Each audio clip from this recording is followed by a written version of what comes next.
নমস্কার, glory from Bengal চ্যানেলে আপনাদের স্বাগত জানাই। আজ আমি থাম্বনেলে উল্লেখ করেছি, মহাপ্রলয় ঘটাতে পারে ইরান চাইলে। Iran has the power to trigger disaster. এত বড় কথাটাই আমি কেন বলছি তা আমি আমার এই প্রতিবেদনে পর্যালোচনা করব। প্রতিবেদনটি শেষ পর্যন্ত শুনবেন, তাহলে বুঝতে পারবেন এই রকম ভয়ানক শঙ্কার কথা আমি কেন পরিবেশন করছি। ইরানের সঙ্গে মার্কিন যুক্তরাষ্ট্র বা ইসরায়েল যৌথ বাহিনীর যুদ্ধের আজ 36তম দিন। এই যুদ্ধ এক নতুন এবং ভয়াবহ পর্যায়ে পৌঁছেছে। ইরান দাবি করছে গতকাল তারা দুটি মার্কিন যুদ্ধবিমানকে ভূপাতিত করেছে, তার মধ্যে একটি F-15E স্ট্রাইক ইগল ড্রোন বা ক্ষেপণাস্ত্র দ্বারা ইরানের দক্ষিণ পশ্চিমাঞ্চলে ভূপাতিত করা হয় বা বিধ্বস্ত করা হয়।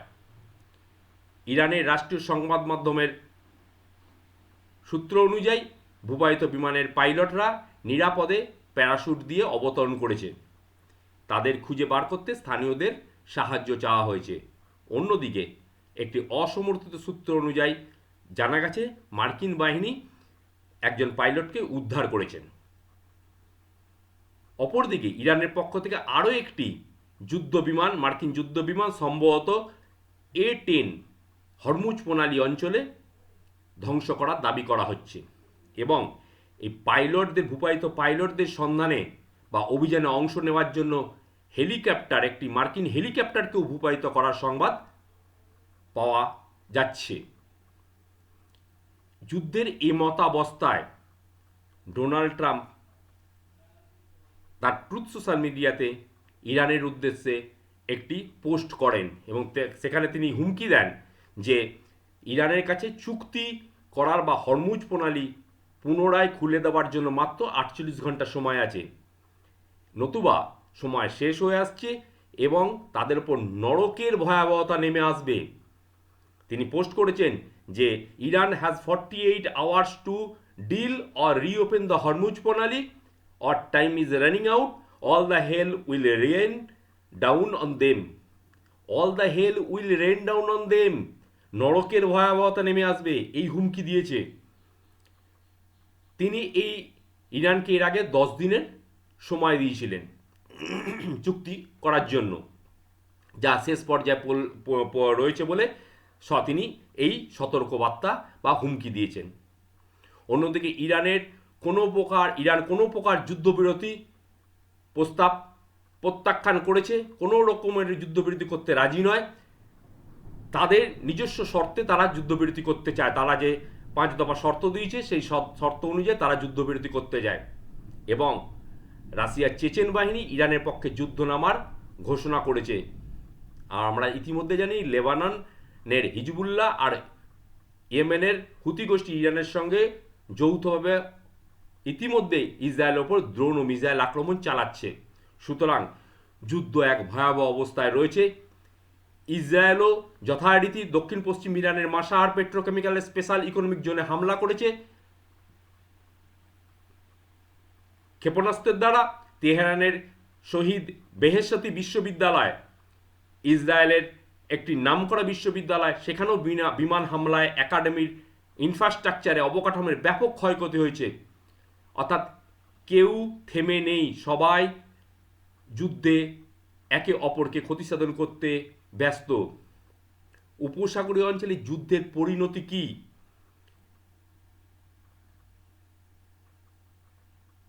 কে নথি স্বীকার করবে? এটাই গুরুত্বপূর্ণ। বা যুদ্ধ কিভাবে শেষ হবে বা যুদ্ধের সম্ভাবনা কি হতে পারে। আমরা যদি দেখি মার্কিন যুক্তরাষ্ট্র ইরানের সামরিক শক্তির যদি একটা তুলনামূলক আলোচনা করি, তাহলে আমরা বুঝতে পারবো ইরান মার্কিন যুক্তরাষ্ট্রের চেয়ে সামরিক শক্তিতে অনেক পিছিয়ে। তাও ইরান এতদিন ধরে 36 দিন ধরে যুদ্ধ চালিয়ে যাচ্ছে এবং এরপরও তারা নথি স্বীকার করতে রাজি নয়। কেন? কারণ এই উপসাগরীয় অঞ্চলের ভৌগোলিক যে সুবিধা সেটা তারা নিয়ে বসে আছে, অর্থাৎ তারা সেই ভৌগোলিক অবস্থানগত সুবিধা তারা পাচ্ছে। আমি ইরানও আর মার্কিন যুক্তরাষ্ট্রের যদি আমরা সামরিক শক্তি একটা তুলনামূলক আলোচনা করি, তাহলে কি অবস্থায় দেখি না, আমরা দেখতে পাই যে গ্লোবাল ফায়ার পাওয়ার র্যাঙ্কিংয়ে 2026 অনুযায়ী মার্কিন যুক্তরাষ্ট্র 1 নম্বর শক্তিশালী দেশ, সেখানে ইরান 16তম দেশ। যুক্তরাষ্ট্র তাদের অর্থাৎ মার্কিন যুক্তরাষ্ট্র তাদের বার্ষিক বাজেটের $895 বিলিয়ন বার্ষিক বাজেটে সামরিক খাতে ব্যয় করে, যেখানে মাত্র $15 বিলিয়ন ইরান ব্যয় করে। এই বছর হচ্ছে 2027 সালের জন্য মার্কিন প্রেসিডেন্ট $1.5 ট্রিলিয়ন সামরিক খাতে ব্যয়ের প্রস্তাব এনেছেন। যুক্তরাষ্ট্রের সক্রিয় সেনা সংখ্যা 13.3 লক্ষ, আর যেখানে ইরানের মাত্র 6.1 লক্ষ। ইরানের রেভলিউশনারি গার্ড ও বাসিজ বাহিনী তাদের জনবলকে তারা সামরিক শক্তিতে শক্তিশালী করে তোলে, এটা তাদের একটা প্লাস পয়েন্ট। কিন্তু সৈন্য সংখ্যার দিক দিয়ে তারা আমেরিকার সৈন্য সংখ্যার থেকে অনেক কম। যুক্তরাষ্ট্রের কাছে প্রায় 13,000-এর বেশি উন্নত যুদ্ধ বিমান, তার মধ্যে F-35, F-22 রয়েছে। সেখানে ইরানের কাছে মাত্র 550 থেকে 560টি পুরনো আমলের যুদ্ধ বিমান রয়েছে। যুক্তরাষ্ট্রের 11টি এয়ারক্রাফট ক্যারিয়ার সহ 440টি নৌযান রয়েছে, যেখানে ইরানের কাছে একটি ক্যারিয়ারও নেই। তাদের শক্তির জায়গা হলো সাবমেরিন, মাইন ও দ্রুতগামী যেসব স্পিড বোটের বহর, যা পারস্য উপসাগরীয় অঞ্চলে খুব কার্যকর। তবে ইরানের কাছে মধ্যপ্রাচ্যের সবচেয়ে বড় ব্যালিস্টিক ক্ষেপণাস্ত্রের ভান্ডার প্রায় 3000-এর বেশি তাদের কাছে রয়েছে। এছাড়া ইরান তার দেশীয় প্রযুক্তিতে তৈরি শাহেদ, আমি আমার আগের প্রতিবেদনে উল্লেখ করেছি, ড্রোনের জন্য পরিচিত, যা অত্যন্ত স্বল্প খরচে অত্যন্ত কার্যকর। এই যুদ্ধে ইরান এই শাহেদকে যথাযথভাবে বা সফলতার সঙ্গে ব্যবহার করেছে। সুতরাং আমরা যদি দেখি ধারে ও ভারে ইরান আমেরিকার সামরিক শক্তির কাছে নগণ্য। এটা কি ইরানের বর্তমান সরকার বা বর্তমান প্রশাসন জানেন না? নিশ্চয়ই জানেন, এবং তারা এও জানেন যে তারা এই উপসাগরীয় অঞ্চলে অবস্থান করছে, তার একটা অবস্থানগত সুযোগ বা অ্যাডভান্টেজ তাদের রয়েছে। আমরা সাধারণত কি জানি, উপসাগরীয় অঞ্চলে কোনো সংঘাত হলেই মানুষ সহজভাবে তেলের দিকে নজর দেয়, যার ফলে ট্যাঙ্কের চলাচল, শিপিং রুট, জ্বালানি দামের সমস্যা প্রথমেই তার বড় আকারে দেখা দেয় বা সমস্যাগুলির লক্ষণ ফুটে ওঠে। কিন্তু আসল দুর্বলতা লুকিয়ে অন্য জায়গায়, আমরা সেটাই আলোচনা করব। কি সেই দুর্বলতা? উপসাগরীয় অঞ্চল বিশ্বের অন্যতম শুষ্কতম অঞ্চল। এই অঞ্চলের দেশগুলি যেমন কুয়েত, সৌদি আরব, ইউএই, এই সব অঞ্চলে কোনো স্থায়ী নদী বা হ্রদ নেই যা থেকে সারা বছর জল পাওয়া সম্ভব, এবং মরুপ্রধান এই অঞ্চলে বার্ষিক গড় বৃষ্টিপাত 80 থেকে 130 মিলিমিটার, যা জলের চাহিদা মেটাতে একেবারেই অপর্যাপ্ত। অতীতে এই অঞ্চলের ভূগর্ভস্থ জলের ওপর নির্ভর করত, কিন্তু 1950 দশকে তেল শিল্পের প্রসার এবং জনসংখ্যা বৃদ্ধির ফলে জলের চাহিদা দ্রুত বাড়তে শুরু করে এবং বেড়ে যায়। বর্তমানে অতিরিক্ত ব্যবহারের ফলে ভূগর্ভস্থ জলের স্তর অনেক নিচে নেমে গেছে, অনেক স্থানে এই জল লবণাক্ত হয়ে গেছে। এছাড়াও গত কয়েক দশকে এই অঞ্চলের শহরগুলি যেমন দুবাই, রিয়াদ, দোহা, এগুলি দ্রুত বিকশিত হয়েছে এবং জনসংখ্যা অস্বাভাবিকভাবে বৃদ্ধি পেয়েছে। ফলে আধুনিক জীবনযাত্রা ও কলকারখানা এবং পর্যটন শিল্পের প্রসারের জন্য বিশাল পরিমাণ সুপেয় জলের প্রয়োজন হয়, যা কেবলমাত্র ডিস্যালিনেশন প্ল্যান্টের মাধ্যমেই মেটানো সম্ভব। ডিস্যালিনেশন প্ল্যান্ট এইগুলি এখন এই দেশের গুলোর অর্থাৎ এই গালফ কোঅপারেশন কাউন্সিলের জিসিসির ভুক্ত দেশগুলির লাইফলাইন বা জীবন রক্ষাকারী ব্যবস্থা হিসাবে কাজ করছে। কিছু দেশের মোট সুপেয় জলের এই এই গালফ বা জিসিসি দেশভুক্ত দেশগুলির বেশিরভাগ অংশই এই ডিস্যালিনেশন প্ল্যান্টের মাধ্যমে পূরণ হয়। যেমন কুয়েতের 90% পানীয় জলের সমাধান করে ডিস্যালিনেশন প্ল্যান্ট। অর্থাৎ বুঝতে পারছি কুয়েত কীভাবে নির্ভরশীল এই ডিস্যালিনেশন প্ল্যান্টগুলোর ওপর।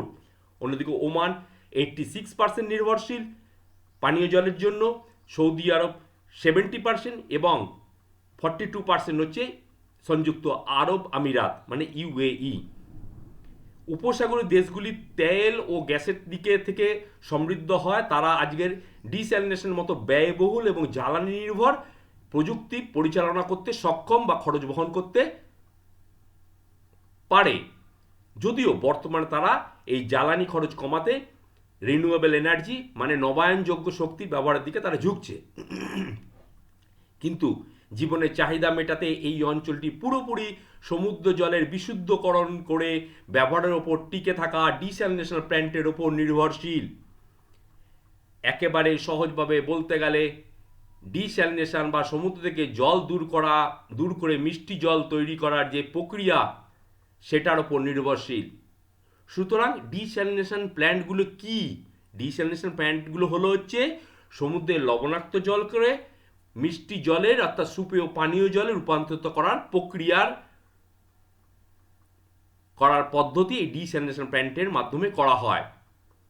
ডিস্যালিনেশন বা লবণাক্ত দূরীকরণ হলো এমন একটা পদ্ধতি যার মাধ্যমে সমুদ্রের জলকে, আমি বলছি সমুদ্রের জলের লোনা জলকে পানযোগ্য মিষ্টি জলে রূপান্তরিত করা হয়। এটা বর্তমানে বিশ্বজুড়ে একটি জনপ্রিয় পদ্ধতি। এইখানে যে পদ্ধতিতে সাধারণত ডিস্যালিনেশন করা হয় সেটাকে বলা হয় রিভার্স অসমোসিস, RO, যা হচ্ছে বিপরীত অভিস্রবণ। কিভাবে এই প্রসেসটা হয়? প্রথমে সমুদ্রের জলকে সংগ্রহ করে প্ল্যান্টে আনা হয় বড় বড় পাইপের সাহায্যে, পাম্পের মাধ্যমে। এই পর্যায়ে ছাঁকনি বা গ্রিল ব্যবহার করে করা হয় যাতে কোনো বড় বর্জ্য পদার্থ, বড় মাছ বা সামুদ্রিক উদ্ভিদ বা প্ল্যান্টের ভেতরে না ঢুকে যায়। এবং সমুদ্রের পানিতে বালি, কাদা, ক্ষুদ্র জৈব কণাও থাকে। এগুলোকে দূর করতে কোয়াগুলেশন এবং স্যান্ড ফিল্টার ব্যবহার করা হয়, তাদের সাহায্য নেওয়া হয়। এই ধাপটি অত্যন্ত গুরুত্বপূর্ণ, কারণ জল সরাসরি রিভার্স অসমোসিস মেমব্রেনে যদি লোনা জল চলে যায় তাহলে সেটা ক্লগ হয়ে যেতে পারে বা নষ্ট হয়ে যেতে পারে। এখন রিভার্স অসমোসিস, এই যে বিপরীত অভিস্রবণ প্রক্রিয়াটি এই ডিস্যালিনেশন প্ল্যান্টের মূল অংশ। এটি কি হয়? এটি একটি উচ্চ চাপে প্রায় 60 বার বা তার বেশি লোনা জলকে অর্ধবেদ্য পর্দা অর্থাৎ সেমি পারমেবল মেমব্রেনের মধ্য দিয়ে চালনা করা হয়, প্রবাহিত করা হয়। এই পর্দার ছিদ্রগুলি এতই সূক্ষ্ম, এর মধ্যে দিয়ে শুধুমাত্র জলের অণু প্রবেশ করতে পারে। এই পর্দার ছিদ্রগুলির মধ্যে লবণ বা অন্য কোনো খনিজ পদার্থগুলোও ওই পর্দার অপর পাশে আটকে যায়। রিভার্স অসমোসিস থেকে প্রাপ্ত জল এতটাই বিশুদ্ধ যে প্রয়োজনীয় কোনো মিনারেল পর্যন্ত এখানে থাকে না, তাই এটি কিছুটা অম্লীয় বা অ্যাসিডিক হয়ে থাকে। এবার একে পানীয় বা পানির উপযোগী এবং সুস্বাদু করার জন্য ওরা অনেক সময় ক্যালসিয়াম ও ম্যাগনেসিয়ামের মতো প্রয়োজনীয় খনিজ পদার্থ মিশায় এবং পিএইচ এর লেভেল ঠিক করে দেয়। ঠিক করা হয়, পিএইচ এর মাত্রা বা লেভেল ঠিক করে নেওয়া হয়, পানের উপযোগী করে নেওয়া হয়। এবং শেষে জীবাণুমুক্ত করার জন্য ক্লোরিন যোগ করা হয়ে থাকে। পুরো প্রক্রিয়ায় এই যে বিশুদ্ধ জল পাওয়া গেল সমুদ্রের জল থেকে, এরপরে যে অতিরিক্ত লোনা জল, লবণাক্ত জল অবশিষ্ট তাকে ব্রিন বলা হয়। এই ব্রিন অনেক বেশি ঘন এবং লবণাক্ত থাকে, যাকে আবার পুনরায় সমুদ্রে বা সাগরে ফিরিয়ে দেওয়া হয়। এই যে পদ্ধতি অর্থাৎ অসমোসিস, আমি যে বললাম রিভার্স অসমোসিস মানে বিপরীত অভিস্রবণ পদ্ধতি, এই ডিস্যালিনেশন পদ্ধতি, এটি ছাড়াও আরেকটা পদ্ধতিতেও একটি বিকল্প পদ্ধতি আছে, সেটিতেও এই সমুদ্রের জলকে পানীয় জলের উপযোগী করে তোলা হয়। সেটি হচ্ছে কি? তাপীয় পাতন, থার্মাল ডিস্টিলেশন বলছি। কিছু জায়গায় সমুদ্র জলকে ফুটিয়ে বাষ্পে পরিণত করা হয়, কিন্তু এই যে ফুটিয়ে বাষ্পে পরিণত করে সেই বাষ্পকে ঠান্ডা করে মিষ্টি জল সংগ্রহ করা হয়। এটি অর্থাৎ রিভার্স অসমোসিসের তুলনায় এই পদ্ধতিতে অনেক বেশি পরিমাণ পাওয়ার কনজাম্পশন, শক্তি বা জ্বালানির খরচ হয়। আরব উপসাগরীয় অঞ্চলে অর্থাৎ সংযুক্ত আরব আমিরাতে, বাহারিন, কাতার এবং কুয়েতে প্রধান লবণাক্ত জল বিশুদ্ধকরণ বা ডিস্যালিনেশন প্ল্যান্টের সংখ্যা প্রায় 172টার মতো অ্যাপ্রক্স। দু একটা বড় বড় প্ল্যান্টের নাম আমরা একটু জেনে নিই, যা আমাদের এই আলোচনা তাতে সুবিধা হবে। একটা হচ্ছে সংযুক্ত আরব আমিরাতে আমরা জানি জেবেল Ali power and desalination plant, এছাড়া আছে আল তাউইলাহ, এছাড়া আছে আল সুয়াইহাত, এছাড়া ফুজিরাও টু, এগুলো সব হচ্ছে আরব আমিরাতে মানে ইউএইতে। বাহারিনে, আচ্ছা বাহারিনে আছে তাদের পানীয় জল আমি বলেছি আগেই যে বাহারে 90% বেশি ডিস্যালিনেশন প্ল্যান্ট থেকে পায়। এখানে হচ্ছে আল হিদ, আল দূর, আইডাব্লিউপিপি, এছাড়া সিত্রা প্ল্যান্ট, এগুলো হচ্ছে বাহারিনের কিছু বড় বড় ডিস্যালিনেশন প্ল্যান্টের নাম। কাতারও পানীয় জল আমি বলেছি ম্যাক্সিমামটা এই প্রক্রিয়ার মাধ্যমে আসে, যেমন রাস আবু ফান্টাস, রাস লাফান শিল্পনগরীতে কাতার শিল্প অঞ্চলে একটি কমপ্লেক্সটি দেশের জল সরবরাহের জন্য একটি বিশাল অংশ নিশ্চিত করে। জল সরবরাহ ডিস্যালিনেশন প্ল্যান্ট রয়েছে বড় রাস লাফানে। এছাড়া ফ্যাসিলিটি ই, এইসব প্ল্যান্টগুলো বিখ্যাত। কুয়েতে রয়েছে, কুয়েতে তার পানীয় জল আমি আগেই উল্লেখ করেছি, পানীয় জলে প্রায় 90% ডিস্যালিনেশন প্ল্যান্ট থেকে আসে। এখানে আছে আজজোর, দোহা পশ্চিম ও পূর্ব, সুয়াইক আর সুবিয়া, এইসব প্ল্যান্টগুলো হচ্ছে বিখ্যাত। এখন জল পরিকাঠামোর ক্ষেত্রে ইরান এবং জেসিসিভুক্ত দেশগুলি, তার মধ্যে যেমন সৌদি আরব, কাতার, ইউএই, ওমান, বাহারিন, কুয়েত, এদের সঙ্গে পার্থক্য হচ্ছে জলের উৎস ও প্রযুক্তিগত নির্ভরতা। আমাদের তারা একটু জেনে নেওয়া ভালো যে উপসাগরীয় অঞ্চলে আমাদের 8টি দেশ রয়েছে। কে কে না আছে ইরান, ইরাক, কাতার, কুয়েত, সৌদি আরব, ইউএই, ওমান ও বাহারিন। এদের মধ্যে ইরান ও ইরাক ছাড়া বাকি 6টি দেশ হচ্ছে জিসিসি অর্থাৎ গালফ কোঅপারেশন কাউন্সিল এর সদস্যভুক্ত। এই জিসিসিভুক্ত দেশগুলি সম্পূর্ণভাবে সমুদ্রের জল শোধন ডিস্যালিনেশন প্ল্যান্টের ওপর নির্ভরশীল, যেখানে কিন্তু ইরান মূলত প্রকৃতি উৎস যেমন নদী এবং ভূগর্ভস্থ জলের ওপর নির্ভরশীল। আর এখানেই টুইস্ট, ইরানের জল সরবরাহ কেবল একটি ক্ষুদ্র অংশ আসে সমুদ্রের লবণাক্ত দূরীকরণ থেকে, অর্থাৎ এটি একটি অল্টারনেটিভ প্রসেস। এই অসামঞ্জস্যটি গুরুত্বপূর্ণ। এর কারণ হলো জল পরিকাঠামোর ওপর কোনো রকমভাবে হামলা হলে তার প্রভাব সবার আগে পড়বে এবং সবার ওপর সমানভাবে নাও পড়তে পারে। আরব দেশগুলো অন্যান্য অঞ্চলের ওপর অর্থাৎ জিসিসিভুক্ত দেশগুলোর ওপর যদি জল পরিকাঠামোর ওপর আঘাত হানা হয়, তাদের জীবনরেখা এই ডিস্যালিনেশন প্ল্যান্টগুলি সেটি যদি সংকটের মুখে পড়ে তাহলে কিন্তু যুদ্ধের রূপ অন্যরকম হবে। অন্যদিকে ইরানের জন্য কিন্তু ডিস্যালিনেশন প্ল্যান্টগুলি একটি অল্টারনেটিভ প্রসেস, সম্পূরক ব্যবস্থা। আর যে যুদ্ধে দুর্বলতা জয় পরাজয়ের নির্ণায়ক হয়ে দাঁড়ায়, সেখানে কিন্তু এই বিষয়টি ইরানকে সুবিধাজনক অবস্থানে রাখে।